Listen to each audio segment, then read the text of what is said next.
ತಾರೆ ನನ್ನ ಮುಂದೆ ಬಂದು ನಿನ್ನೆ ಮಾಡೋದು ಥರ ಮಾತಾಡಿ ಹೋಗ್ತಾರೆ. ನಾನು ಹಾಲಲ್ಲಿ ಕೂತಿರ್ತೀನಿ ಡೈನಿಂಗ್ ಹತ್ರ, ಅವ್ರು ಅಲ್ಲಿ ಮಾತಾಡ್ತಿರ್ತಾರೆ. ಒಬ್ಬೊಬ್ಬರನ್ನು ಕರೆದು ಎಲ್ಲರಿಗೂ ಹೇಳ್ಕೊಡ್ತಾರೆ. ನೆಕ್ಸ್ಟ್ ವೀಕು ಸತೀಶ್ನೇ ಎತ್ತಂಗಡಿ ಮಾಡಿಸ್ಬೇಕು, ಅದು ನಾಮಿನಿ ಮಾಡಬೇಕು ಅಂತ ಅವರು ಪ್ಲಾನ್ ಮಾಡ್ಕೊಳ್ತಾರೆ. ಅದರಿಂದ ಸ್ಪಂದನ ನನ್ನ ಜೊತೆ ಅಷ್ಟು ಚೆನ್ನಾಗಿದ್ಲು, ನಂದು ಅವ್ರದ್ದು ಏನೂ ಇಲ್ಲ. ಅವಳನ್ನೂ ಬ್ರೈನ್ ವಾಶ್ ಮಾಡಿ ಅವಳು ನನ್ನ ಫೋಟೋ ಇಡಂಗೆ ಮಾಡಿದ್ರು. ಅಂದರೆ ಒಂದು ಗ್ರೂಪ್ ಮಾಡ್ಕೊಂಬಿಟ್ರು, ಸೀರಿಯಲ್ ಆ್ಯಕ್ಟರ್ಸ್ ಎಲ್ಲ ಒಂದು ಗ್ರೂಪು. ಅವ್ರು ಬಂದು ಎಲ್ಲ ನಂದೇ ಇಟ್ರು. ನನಗೆ ಮುಂಚೆನೇ ಗೊತ್ತಾಗಿತ್ತು ಈ ವೀಕ್ ನನ್ನ ಎತ್ತಂಗಡಿ ಮಾಡಿಸ್ತಾರೆ ಅಂತ. ಎಕ್ಸ್ಪೆಕ್ಟ್ ಮಾಡಿದ್ದೆ ಈ ವೀಕ್ ಹೋಗ್ತೀನಿ, ನಂದೇ ಜಾಸ್ತಿ ಬರೋದು ಅಂತ ಎಕ್ಸ್ಪೆಕ್ಟ್ ಮಾಡಿದ್ದೆ. ಆದರೆ ರಾತ್ರಿ ನಿದ್ದೆ ಇಲ್ಲದೆ ಬರೀ 1 hour ಮಲಗಿರ್ಲಿಲ್ಲ. ಅದರಿಂದ ಮುಖ ಹಂಗಿತ್ತು, ಆಮೇಲೆ ವಾಯ್ಸೂ ಹೋಗ್ಬಿಟ್ಟಿತ್ತು ನಂದು. ಅದು ನೋಡಕ್ಕೆ ಒಳ್ಳೆ ಅಳು ವಾಯ್ಸ್ ಥರ ಬಂದಿದೆ. ನೆನ್ನೆ ನೋಡಿದ್ರೆ ಫೀಲಿಂಗಲ್ಲಿ ನನಗೆ ಯಾವ ಫೀಲಿಂಗೂ ಇಲ್ಲ. ರಾತ್ರಿ ನಿದ್ದೆ ಇರಲಿಲ್ಲ, ನಿದ್ದೆಯಲ್ಲಿ ತಲೆಗೆ ಎಣ್ಣೆ ಹಾಕೊಂಡು ಮಲಗಿಬಿಟ್ಟಿದ್ದೆ. ಅಂದ್ರೆ ಇನ್ನೇನು ಇರಲ್ಲ ಅಂತ ಹಳೆ ಬಟ್ಟೆ ಹಾಕೊಂಡು ಅದರಲ್ಲೇ ಬಂದೆ. ಆಮೇಲೆ ವಾಯ್ಸನ್ನು ನಿದ್ದೆಗಣ್ಣಲ್ಲಿ ಬರ್ತಾನೆ ಇರಲಿಲ್ಲ. ಅದು ನೋಡಕ್ಕೆ ಯಾರೋ ಫೀಲಿಂಗ್ ಆಗಿ ಹಳ ಥರ ಬಂದಿದೆ, ಏನೂ ಆಗಿಲ್ಲ. ಆದರೆ ನಾನು ಎಕ್ಸ್ಪೆಕ್ಟ್ ಮಾಡಿದ್ದೆ ನನ್ನೇ ಕಳಿಸ್ತಾರೆ ಅಂತ. ಓಕೆ ಸರ್, ನೀವು ಸ್ಟೇಜ್ ಮೇಲೂ ಹೇಳಿದ್ರಿ ಸುದೀಪ್ ಸರ್ ಮುಂದೆ, ನಾನು ಬಿಗ್ ಬಾಸ್ಗೆ ಬರಬೇಕು ಅಂತಾನೆ 65 ಲಕ್ಷ ಪ್ರಾಜೆಕ್ಟ್ನ ಬಿಟ್ಟು ಬಂದಿನಿ, ಇವತ್ತು ನನಗೆ ಒಂದು 65 ಲಕ್ಷದ್ದು ಒಂದು ಕೆಲಸ ಇತ್ತು ಅಂತ ಹೇಳಿದ್ರಿ. ಬಿಗ್ ಬಾಸ್ ಸುದೀಪ್ ಸರ್ ಹೇಳಿದ್ರು 50 ಲಕ್ಷನೇ ಬರೋದು, ಗೆದ್ರೆ ನೀವು ಯಾಕೆ ಬಂದ್ರಿ ಅಂತ. ನೀವು ಹೇಳಿದ್ದ ಒಂದೇ ಮಾತು, ನಾನು ಬಿಗ್ ಬಾಸ್ಗೆ ಬರಬೇಕು ಅನ್ನೋದು ನನ್ನ ಆಸೆ. ಯಾಕೆ ನಿಮಗೆ ಬಿಗ್ ಬಾಸ್ ಅಂದ್ರೆ ಅಷ್ಟೊಂದು ಆಸೆ? ನೀವು ಫಾಲೋ ಮಾಡ್ತಿದ್ರಾ ಈ ಹಿಂದಿನ ಸೀಸನ್ಸ್? ನಂದೊಂದು ಕೊರಿಯನ್ ಮ್ಯಾಸ್ಟಿಫ್ ಬರ್ತಿದ್ದಂಗೆನೆ ನೀನು ಫೇಮಸ್ ಆಗಿದೆಯಾ, ನೀ ಈ ಸಲ ಕರೀತಾರೆ ನೋಡು, ಸುದೀಪ್ ಸರ್ ಮನೆಯಲ್ಲಿ 1 hour ನಿನ್ನ ಬಗ್ಗೆ ಮೀಟಿಂಗ್ ಇತ್ತು, ಅದ್ರಲ್ಲಿ ಮಾತಾಡ್ತಿದ್ರು ಅಂತ. ಅವ್ರ ಫ್ರೆಂಡ್ಸ್ ನನಗೆ ಸ್ವಲ್ಪ ಫ್ರೆಂಡ್ಸ್ ಇದ್ದಾರೆ. ನಿನ್ನ ಟಾಪಿಕ್ ಅವತ್ತೇ ಬಂದಿತ್ತು ಅಂತ ಅವಾಗಲೇ ಮಾತಾಡ್ತಾ ಇದ್ರು. ಅವಾಗಿಂದ ಆಸೆ. ಆದರೆ ನನಗೆ ಗೊತ್ತಿಲ್ಲ ಇದೇನು ಅಪ್ರೋಚ್ ಮಾಡಬೇಕಾ, ಇಂಟರ್ವ್ಯೂಗೆ ಹೋಗ್ಬೇಕಾ, ಇಲ್ಲ ಆಡಿಷನ್ಗೆ ಹೋಗ್ಬೇಕಾ, ಇಲ್ಲ ಅವರೇ ಫೋನ್ ಮಾಡ್ತಾರಾ, ನಾವು ಫೋನ್ ಮಾಡಿ ಬೇಡ್ಕೋಬೇಕಾ, ಏನು ನಂಗೆ ಗೊತ್ತಿರಲಿಲ್ಲ. ಆದರೆ 8 years ಇಂದ ಆಸೆ ಪಡ್ತಾನೇ ಇದ್ದೆ, ಈ ಸಲ ಕರೀತಾರೆ, ಈ ಸಲ ಕರೀತಾರೆ, ಈ ಸಲ ಕರೀತಾರೆ, ಈ ಸಲ. ಆಮೇಲೆ ಗೊತ್ತಾಯ್ತು ಇದು ಒಳ್ಳೆ ಕೆಲಸ ಮಾಡಿದವ್ರನ್ನ ಕರೆಯಲ್ಲ, ಕೆಟ್ಟದಾಗ ತೋರಿಸಿದ್ರೆ, ಕೆಟ್ಟದಾಗ ಅವ್ರ ಬಗ್ಗೆ ಯಾರು ವೈರಲ್ ಆದ್ರೇನೆ ಕರೆಯೋದು ಅಂತ. ನಾನು 125 ದೇಶದಲ್ಲಿ 5,000 ನ್ಯೂಸ್ ಚಾನಲ್ ಅಲ್ಲಿ ಬಂದಾಗ ಕರೀಲಿಲ್ಲ. ಒಂದೇ ಒಂದು ಇಡಿ ರೈಡ್ ಆಯ್ತು. ಆಮೇಲೆ ಒಂದು ಚಾನಲ್ ಅಲ್ದೇ ಇರೋ ಚಾನಲ್ಲು ನನ್ನ ಬಗ್ಗೆ ಬ್ಯಾಡ್ ಆಗಿ ಮಾತಾಡಿದ್ರು, ರಾಜ್ಕುಮಾರ್ ಸರ್ ಕೊಟ್ಟಿಲ್ಲ, ವಿಷ್ಣುವರ್ಧನ್ ಸರ್ ಕೊಟ್ಟಿಲ್ಲ ಅಂತ. ಅದಕ್ಕೆ 5 ಲಕ್ಷ ಚಾಲೆಂಜ್ ಮಾಡ್ತೀನಿ ಆ ಚಾನಲ್ ಅವ್ರಿಗೇನೆ. ಅವ್ರ ಮನೆ ಕೆಲಸದವರಿಂದ ಹಿಡಿದು ಫಿಲಿಂ ಚೇಂಬರ್ ಅಲ್ಲಿರೋ ಪ್ರೆಸಿಡೆಂಟ್, ಮಾಜಿ ಪ್ರೆಸಿಡೆಂಟ್ ಎಸ್.ಎ. ಗೋವಿಂದರಾಜು, ಅವರಿಂದನೇ ನಾನು ಸಾಕ್ಷಿ ಹೇಳಿಸ್ತೀನಿ. ಅವ್ರ ಜೊತೆ ಹೋಗಿ ಮನೆಗೆ ಕೊಟ್ಟಿರೋದು. ಇಷ್ಟು ಕಾನ್ಫಿಡೆಂಟಾಗಿ ಹೇಳ್ತಾ ಇದ್ದೀನಿ ಅಂದರೆ, ಇವ್ರು ಯಾರೋ ಹಲ್ಕ ಸವಾಸ ಮಾಡಿ ಅವನ ಮಾತು ಕಟ್ಕೊಂಡು ನನಗೆ ಬ್ಯಾಡಾಗಿ ಮಾತಾಡಿದ್ರು. ಆದರೆ ಇವತ್ತು ಅವರಿಬ್ಬರಿಗೆ ನಾನು ಧನ್ಯವಾದ ಹೇಳ್ತೀನಿ. ಇವತ್ತು ಅವರಿಂದ ನಾನು ಬಿಗ್ ಬಾಸಲ್ಲಿ ಇದ್ದೀನಿ. ಓಕೆ, ನಿಮ್ಮ ಆಸೆನ ನೀವು ಈ ರೀತಿ ಈಡೇರಿಸ್ಕೊಂಡಿದ್ದೀರಾ. ನಿಮಗೆ ಸ್ಯಾಟಿಸ್ಫ್ಯಾಕ್ಷನ್ ಇದೆಯಾ ಬಿಗ್ ಬಾಸ್ ಅಲ್ಲಿ? ಇಷ್ಟು 18 ದಿನ ಇದ್ರಿ ಬಿಗ್ ಬಾಸ್ ಅಲ್ಲಿ. ಅಷ್ಟು ದಿನ ಇದ್ರೂ ನಾನು 1 week ಅಷ್ಟೇ ನನಗೆ ತುಂಬಾ ಇಷ್ಟ ಆಯ್ತು. ಆದ್ರೆ ನೆಕ್ಸ್ಟ್ ವೀಕ್ ಇಂದ ನನ್ನ ಡಲ್ ಮಾಡಿದ್ರಲ್ಲ, ಅದು ನನಗೆ ಥೂ ಅಂತ ಅನಿಸ್ತು. ಯಾಕಂದ್ರೆ ನಾನು ಎಂಟರ್ಟೈನ್ಮೆಂಟ್ ಮಾಡೋಕ್ಕಲ್ಲ, ಮಾತಾಡಕ್ಕೂ ಬಿಡ್ತಾ ಇರಲಿಲ್ಲ.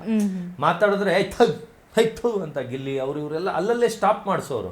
ನಾನು ಏನಕ್ಕೆ ಮಾತಾಡಬೇಕು ಅನ್ನಿಸ್ಬಿಡ್ತು. ಅಂದ್ರೆ ಮಾತಾಡಕ್ಕೆ ಬಿಡ್ತಾ ಇರಲಿಲ್ಲ. ಒಂದು ಏನಾರೋ ಜೋಕ್ ಮಾಡೋಣ, ಏನಾರೋ ಮಾತಾಡೋಣ ಅಂದ್ರೂ ಬಿಡ್ತಾ ಇರಲಿಲ್ಲ. ಆ ಥರ ತುಂಬಾ ಇದು ಮಾಡ್ತಾ ಇದ್ರು. ಅದೇ ಟೈಮಲ್ಲೇ ನೆಕ್ಸ್ಟ್ ವೀಕು ರಕ್ಷಿತಾ ಬಂದ್ರು. ಅವ್ರ ಪಾಪ ನಮ್ಮ ಜೊತೆ ತುಂಬಾ ತಗ್ಗಿ ಬಗ್ಗಿ, ಅಷ್ಟು ಕಲ್ಚರ್ ಹುಡುಗಿ ಅವಳು, ಅಷ್ಟು ಚೆನ್ನಾಗಿ ಭಾಷೆ ಬರದೇ ಇದ್ರು ಕನ್ನಡ ಕಲ್ತ್ಕೊಂಡು ನಮ್ಮ ಹತ್ರ ಅಷ್ಟು ಚೆನ್ನಾಗಿ ಮನೆಯವ್ರ ಹತ್ರ ಎಲ್ಲ ಅಷ್ಟು ಹೊಂದ್ಕೊಂಡು ನನಗಿಂತ ಜಾಸ್ತಿ ಕೆಲಸ ಮಾಡ್ತಾ ಇದ್ಲು. ಮನೇಲಿ ಅರಸರಾಗಿ ಕೆಲಸ ಮಾಡಬಾರ್ದು ಅಂದರೆ ಅವಳೇ ಎಲ್ಲ ಟಕ ಟಕ ಟಕ ಟಕ ಎಲ್ಲರಿಗೂ ಅಡುಗೆ ಮಾಡಿ ತಿನ್ನಿ ತಿನ್ನಿ ತಿನ್ನಿ ಅಂತ ಹಾಗಲಕಾಯಿ ಪಲ್ಯ ಅದೇನೇನೋ ಮಾಡಿ ಎಲ್ಲರಿಗೂ ತುಂಬ ಹೊಂದಾಣಿಕೆ, ತುಂಬ ಚೆನ್ನಾಗಿದ್ಲು. ಅವಳು ಬಂದಮೇಲೆ ನನಗೆ ಲೋನ್ಲಿನೆಸ್ ಸ್ವಲ್ಪ ಕಡಿಮೆ ಆಯಿತು. ಯಾಕಂದ್ರೆ ಚಂದ್ರಪ್ರಭು ಅವರು ನನ್ನ ಜೊತೆ ಇಟ್ಕೊಂಡೆ ಡಬಲ್ಗೆ ಮಾಡ್ತಾ ಇದ್ರು. ಆದರೆ ನನಗೆ ಗೊತ್ತಿರಲಿಲ್ಲ ಅದು. ನಿಮಗೆ ಯಾವಾಗ ಗೊತ್ತಾಯ್ತು ಚಂದ್ರಪ್ರಭಾ ಅವರು ಡಬಲ್ಗೆ ಮಾಡ್ತಿದ್ದಾರೆ ಅಂತ? ಯಾಕಂದ್ರೆ ನಿಮ್ಮನ್ನ ಎಲಿಮಿನೇಷನ್ ಮಾಡಿದ್ದು ಕೂಡ ಚಂದ್ರಪ್ರಭಾ. ಯಾಕಂದ್ರೆ ಜಂಟಿಯಾಗಿ ನೀವು ಒಂದು ವಾರದ 15 ದಿನನೇ ಇದ್ರಿ. ನೀವು ಪ್ರೀ ಪ್ಲಾನ್ಡ್ ಇತ್ತು. ಇವರು ಗಿಲ್ಲಿಯವರು ಇವರು ರಾತ್ರಿ ಆದ್ರೆ ಮಾತಾಡ್ಕೊಂತ ಇದ್ರು. ಅದು ನಂಗೆ ಅರ್ಥ ಆಗಿಲ್ಲ. ಆದ್ರೆ ನನ್ನ ಜೊತೆ ಇದ್ದಾಗ ನೀವೇ ಸೂಪರ್, ನೀವೇ ಚಿನ್ನ, ನೀವೇ ರನ್ನ ಅಂತ ಇದ್ದವರು ಆಮೇಲೆ ನೀವು ಹಿಂಗೆ ಆಡಿದ್ರೆ ನೀವು ನಗ್ತಾ ಇರ್ರಿ ಅಷ್ಟೇ ಸಾಕು ಅಂತ ಅಂತ ಹೇಳ್ಕೊಡು. ನಾನು ಅದಕ್ಕೆ ಸುಮ್ಮನೆ ನಕ್ಕೊಂಡು ಸುಮ್ಮನೆ ಇರ್ತಿದ್ದೆ, ಇದು ಏನೋ ಕಾಮಿಡಿ ಆಗ್ಬೋದೇನೋ ಆಚೆ ಅಂತ. ಆದರೆ ಅವರು ನನ್ನ ಮಗ ಇವನಿಂದ ಅವ್ರಿಗೆ ಎಷ್ಟು ತೊಂದರೆ ಆಗ್ತಾ ಇದೆ, ಅವ್ನಿಗೆ ಅಷ್ಟು ಇರಿಟೇಷನ್ ಆಗ್ತಾ ಇದೆ ಥರ ಪೋರ್ಟ್ರೇಟ್ ಮಾಡಿಬಿಟ್ರು. ಅದನ್ನು ತಮಾಷೆಗೆ ತಗೊಂಡಿದ್ದೆ. ಯಾವಾಗ ಲಾಸ್ಟ್ ಸ್ನಾನಕ್ಕೆ ಹೋದಾಗ ಜಗಳ ಆಯ್ತು ಮನೆಯಲ್ಲಿ, ಕೊಂಡು ಹೋಗಿ ಅಲ್ಲಿ ಬಾಟ್ಲ್ ಎಲ್ಲ ಹೊಡೆದಾಕಿದ್, ಗ್ಲಾಸ್ ಎಲ್ಲ ಹೊಡೆದಾಕಿದ್ದಾರೆ. ಅದು ನಂಗೆ ಗೊತ್ತಾಗಿಲ್ಲ, ಯಾಕಂದ್ರೆ ಸ್ನಾನದಲ್ಲಿ ಸೌಂಡು ಗೊತ್ತಾಗಿಲ್ಲ. ಸ್ನಾನದಿಂದ ಬರ್ತಿದಂಗೆ ಹಿಂಡಿಂಡಾಗಿ ಅಟ್ಯಾಕ್ ಮಾಡಿಬಿಟ್ರು. ಒಬ್ಬೊಬ್ರು ರಿಯಲ್ ಆಗಿ ಬೈತಾ ಇದ್ದಾರೆ. ಅಂದ್ರೆ ರಿಯಲ್ ಆಗಿ ಬೈದಾಗ ಹರ್ಟ್ ಆಗೋಯ್ತು ನನಗೆ. ಅಂದ್ರೆ ಇವ್ರು ತಮಾಷೆ ಥರ ಮಾಡ್ಬಿಟ್ಟು ಇವ್ರು ಒಳ್ಳೆಯವರಾಗಿ ನನ್ನನ್ನು ವಿಲನ್ ಮಾಡ್ತಾ ಇದ್ದಾರಲ್ಲ ಅಂತ ನನಗೆ ರ್ಯಾಶ್ ಆಗಿ ಎಲ್ಲರಿಗೂ ಆನ್ಸರ್ ಮಾಡಿದೆ. ಇಲ್ಲಿಗಂತೂ ಧನುಗಂತೂ ಎಲ್ಲಾರ್ಗೂ ರ್ಯಾಶ್ ಆಗಿ ಮಾಡಿದೆ. ಆಮೇಲೆ ಇವರು ಅವ್ರ ಜೊತೆ ಸೇರ್ಕೊಂಡು ರಿಯಲ್ ತರ ಜಗಕ್ಕೆ ಬಂದ್ರು. ಅದ್ರಲ್ಲಿ ಗೊತ್ತಾಗ್ಬಿಡುತ್ತೆ ಡ್ರಾಮದ್ದು ರಿಯಲ್ದು ಎಕ್ಸ್ಪ್ರೆಷನ್ನೇ ಬೇರೆ ಇತ್ತು. ಅವಾಗ ಫುಲ್ ಸಿಟ್ಟು ಬಂದು ಬೈದೆ ಅವ್ರಿಗೆ. ಅವ್ರು ಎದ್ರಕೊಂಡು ಹೊಟ್ಟೋದ್ರು. ಆಮೇಲೆ ನಾನು ಹಾಕೊಳ್ಳಲ್ಲ, ಬರಲ್ಲ, ನಾನು ಇಲ್ಲೇ ಕೂತಿರ್ತೀನಿ ಅಂತ ಅಂದ್ರು. ಅವಾಗ ನನ್ಗೇನಂದ್ರೆ ಜಗಳನ ಲಾಂಗ್ ಎಳೆಯೋದು ನಂಗೆ ಇಷ್ಟ ಆಗಲ್ಲ. ನಾನು ಟಕ್ ಅಂತ ಕುತ್ಕೊಂಡು ಮಂಜು ಭಾಷಣವ್ರಿಗೆ ಡ್ರಾಮಾ ಹೋಗ್ರಿ ಅಂದ್ಬಿಟ್ಟು ನಕ್ಕದೆ ಕಣ್ಣು ನೋಡ್ಕೊಂಡು. ಅವರು ನಂಬಕ್ಕೆ ರೆಡಿ ಇಲ್ಲ ಅಂದ್ರೆ ಅಷ್ಟು ರಿಯಲ್ ತರ ಮಾಡ್ಬಿಟ್ಟು ತಿರ್ಗಾ ಹಂಗೆ ಕಂಟಿನ್ಯೂ ಮಾಡಿದ್ರು. ಪಿತ್ತ ನೆತ್ತಿಗೇರ್ಬಿಡುತ್ತೆ. ಹೋಗ್ರಿ ರೀ, ನಾವು ಪ್ಲಾಂಟ್ ಇದು ಹೋಗ್ರಿ ಅಂದೆ. ಹಂಗೂ ನಂಬಿಲ್ಲ. ಅಂದ್ರೆ ಅಷ್ಟು ಲೆವೆಲ್ಗೆ ಅವ್ರನ್ನ ನಾನು ಒಳಗಿದ್ದಾಗ ಬ್ರೈನ್ ವಾಶ್ ಮಾಡ್ಬಿಟ್ಟಿದ್ದೆ ಅಲ್ಲಿ ಹೋಗ್ಬಿಟ್ಟು.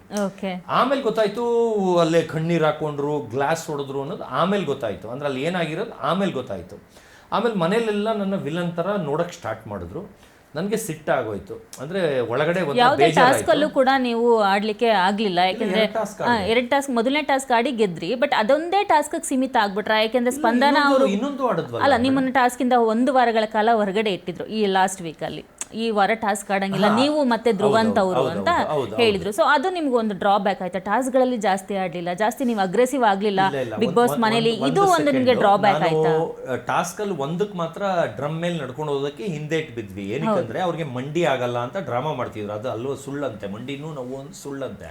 ಆದ್ರೆ ನನಗೆ ಬೆನ್ ನೋವು ಇತ್ತು. ಆಮೇಲೆ ನನ್ನ ಹೈಟ್ಗೆ ಬಿದ್ರೆ ಲಟಕ್ ಅನ್ನತ್ತೆ. ನಾನು ಯಾಕಂದ್ರೆ ಫಿಟ್ ಇಲ್ಲ, ವಾಕಿಂಗ್ ಹೋಗಲ್ಲ, ಜಿಮ್ಗೆ ಹೋಗಲ್ಲ, ಏನೂ ಇಲ್ಲ.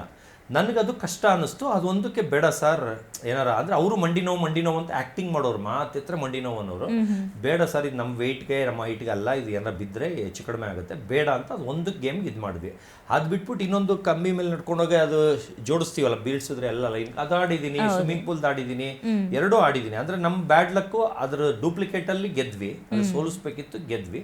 ಇದರಲ್ಲಿ ಗೆಲ್ಲಕ್ಕಾಗಲಿಲ್ಲ. ಆಮೇಲೆ ಅದು ಡಿಸ್ಕ್ವಾಲಿಫೈಡ್ ಏನೋ ಆಯಿತು ಅನ್ಸುತ್ತೆ. ಅದು ಆ ಗೇಮನ್ನು ಅದೇನೋ ಜಗಳ ಎಲ್ಲ ಆಗಿ ಅದು ರಾಂಗ್ ಇಟ್ಬಿಟ್ರಿ ಅಂತ ಕ್ಲೋಸ್ ಆಯಿತು. 2 ಆಡಿದ್ದೀನಿ. ಅದಾದಮೇಲೆ ನೆಕ್ಸ್ಟ್ ವೀಕಲ್ಲಿ ನಾನೇ ಕಿಲ್ಲಾಡಿ ಅಂತ ಅಭಿಷೇಕ್ ಬಂದು ನಾನು ಫಿಟ್ಟು ಗಿಟ್ಟು ಅಂತ ಅವರೇ ತೊಗೊಳ್ಳೋರು. ನಮ್ಮನ್ನು ಬರೋಕ್ಕೆ ಬಿಡ್ತಾ ಇರಲಿಲ್ಲ. ನೀವು ಆಡಿದ್ದೆಲ್ಲ ಸೋತಿದ್ದೀರಾ, ನೀವು ಬೇಡ ಅನ್ನೋ ಥರ ಮಾತಾಡೋಕ್ಕೆ ಸ್ಟಾರ್ಟ್ ಮಾಡಿದ್ರು. ಅದಕ್ಕೆ ನೀನೇ ಕಿಲ್ಲಾಡಿ ಅಲ್ಲಪ್ಪ, ನೀನೇ ಆಡು ಅಂತ 1 ವೀಕ್ ಬಿಟ್ಟೆ. ಅದಾದಮೇಲೆ ಈ ವೀಕ್ ಫುಲ್ಲು ರೆಡಿ ಆಗೋದ್ವಿ. ಯಾಕಂದ್ರೆ ಚಂದ್ರಪ್ರಭಾದು ಕಾಲು ನೋವಿಲ್ಲ, ಏನೂ ಇಲ್ಲ, ಸುಳ್ಳು ಅನ್ನೋದು ಗೊತ್ತಾಯಿತು. ಆಯಿತು, ಇನ್ನು ಈ ವೀಕ್ ಆಡೋಣ ಅಂತ ರೆಡಿ ಆದ್ವಿ. ಅಷ್ಟರಲ್ಲಿಗೆ ಮಾಳುಗೆ ನಾನು ಕೇಕ್ ಕಟ್ಟಿಂಗಲ್ಲಿ ಈ ಥರ ಅವರು ರಾತ್ರಿ ಎಲ್ಲ ತಲೆ ಪಕ್ಕನೇ ಮಲ್ಗೋದಲ್ವಾ, ತಲೆ ಹೆಂಗೆ ಚಚ್ಕೊತಾ ಇದ್ರು ಅಂದರೆ ಅವ್ರಿಗೆ ಹುಚ್ಚಿಡಿತಾ ಇದೆ. ಅಂದರೆ